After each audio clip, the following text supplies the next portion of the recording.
it's not good news when it comes to the future of Doctor Who, unfortunately. Yesterday, it was announced via Truth Social, aka Donald Trump's app, the movie industry in America is dying a very fast death. Other countries are offering all sorts of incentives to draw our filmmakers and studios away from the United States. Hollywood and many other areas within the USA are being devastated. This is a concerted effort by other nations and therefore a national security threat. It is, in addition to everything else, messaging and propaganda. Therefore, I am authorizing the Department of Commerce and the United States Trade Representative to immediately begin the process of instituting a 100% tariff on any and all movies coming into our country that are produced in foreign lands. We want movies made in America again. Now, obviously, the chat is already cottoning on to the idea that this is a stupid idea. How on earth do you tariff a movie? Do you tariff or put a tax on its production? Do you put something on the cinema tickets itself if it wasn't made predominantly in America? And considering the massive global network that goes into making any movie nowadays from its cast, does it need to be a 100% American cast? What if it's an American studio like Marvel under Disney, but they film movies like Thunderbolts, for example, or if they film TV series like Andor, they do that outside of the UK. So what on earth is going on here? Hopefully there's really some sort of clarity. Here's BBC News talking about it. Has announced new tariffs on all films made outside the United States, claiming Hollywood was being devastated by a trend of American filmmakers and studios working abroad. He accused other countries of luring film crews with tax breaks, calling it a threat to national security. The move comes as the White House is under mounting criticism over its trade policies that have seen Mr. Trump impose sweeping tariffs on countries around the globe. Writing on his Truth Social platform, he said... Lots of flux in the chat. I'm pretty sure Andor was filmed in the UK and even similar quarries to Doctor Who. Yeah, they also filmed Obi-Wan Kenobi for Disney+. That was in the UK. They're also going to be doing some of Avengers Doomsday in England as well. I am authorizing the Department of Commerce and the United States Trade Representative to immediately begin the process of instituting a 100% tariff on any and all movies coming into our country that are produced in foreign lands. We can now speak to film, TV and culture critic Ashanti Omka. Thank you so much for joining us on BBC News. So what do you make of the president's claims that the American film industry is being devastated by other countries luring film crews to their countries? Well, certainly filmmaking has been a very global thing for over a century now. It's been such a big industry that makes so much money globally. The global box office is huge, and a lot of those films that make that money are Hollywood productions. And in this case, it is quite a blow to the industry to hear that 100% tariff is going to be put on these productions, just because mainly these huge, Hollywood productions, the Mission Impossibles, the Marvel films are being made in different parts of the globe. And that's the appeal of these films. The whole idea is that these films are being loved across the globe. And it is a very worrying thing for the film industry right now. And we don't know exactly how these tariffs are going to hit, but it's going to impact the industry for sure. And so what could it mean for the type of films and TV series that actually produced in the end if these tariffs were imposed? They're just going to become much more expensive. So if we take something like James Cameron's Avatar, Fire and Ash, that's been made in New Zealand, if they put 100% tariff on that, say the budget for that film was 500 million, that'll already, it would already cost double that for it to be bought, to be sold to different territories. It definitely is going to affect how these are made. It's going to affect the budgets. It's going to affect... But it's do you tariff or tax the production itself, or do you tariff the actual cinema ticket or the distribution rights? And the distribution rights, what if it's an American company that's distributing the film in America? Obviously, the logistics are not thought out remotely or at all. And this is economic illiteracy. Obviously, it's Donald Trump, the man who went bankrupt 6 times. Numerous times was when he owned a casino, which is, I think, statistically impossible.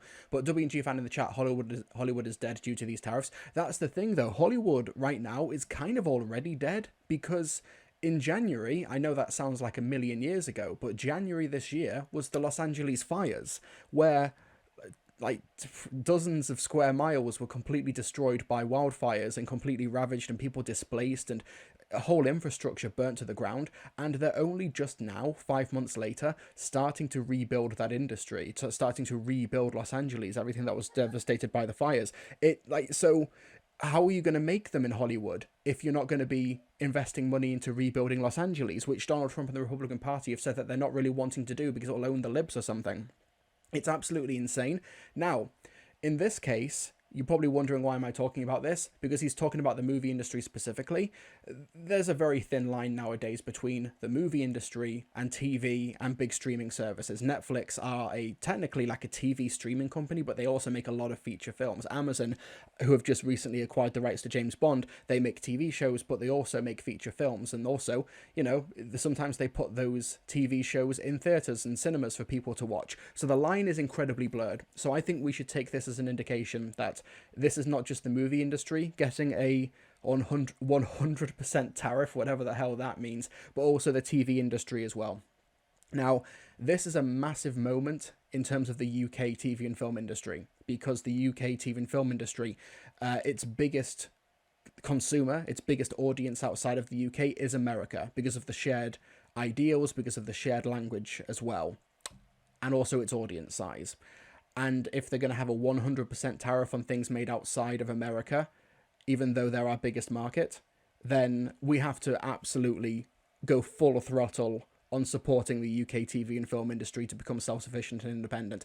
If this does hold, if this actually does end up manifesting in some way, which is bad news, considering that the day before this was announced, Keir Starmer is planning to abolish the Department for Culture, Media and Sport, and therefore fire Lisa Nandy, with it being merged under other government departments. Education Secretary Bridget Phillipson is also set to lose her jobs. How about that for fucking terrible timing? Keir Starmer planning to abolish the Department for Culture, Media and Sport, aka the #1 economic export in the United Kingdom. Firing Lisa Nandy, as far as I'm concerned, that's basically immaterial. Lisa Nandy you could genuinely just replace her with a plastic mannequin, and materially, nothing would have changed. Like I said, because we are a country in the UK who, since the 1980s, we have had a deliberate decline in industry and manufacturing, in making shit. I can't remember the exact data or statistics or whatever, but decades ago, almost all of the steel made and sold in the entire world was from Sheffield. And then through Thatcher and decades of neoliberal failure, that was just gotten rid of. That was shipped away to China, basically.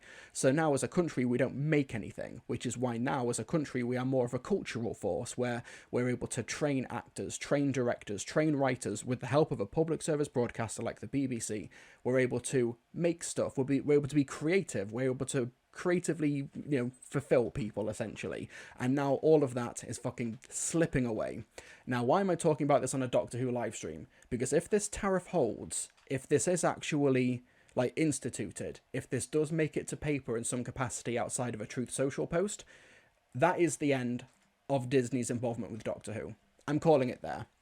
And I also think, in light of this news, even if it doesn't actually manifest, the market and governments in America are so volatile that why would they want to take the financial risk? Why would they want to start investing money in a co-production with another country, only for them to maybe get lambasted later on financially because of a tariff that they have no idea how they're going to manifest?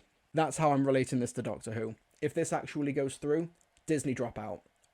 That's basically a guarantee at this point, if this does actually manifest. But even just the threat of it manifesting, I think Disney drop out.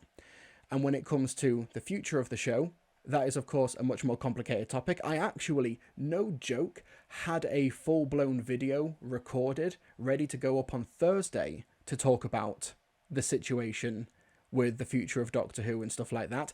And this Truth Social post yesterday just sort of scuppered all of that. So We don't know exactly what's going to be happening, but if I were a betting man, if these tariffs go through, Disney drop out, and also other co-productions as well.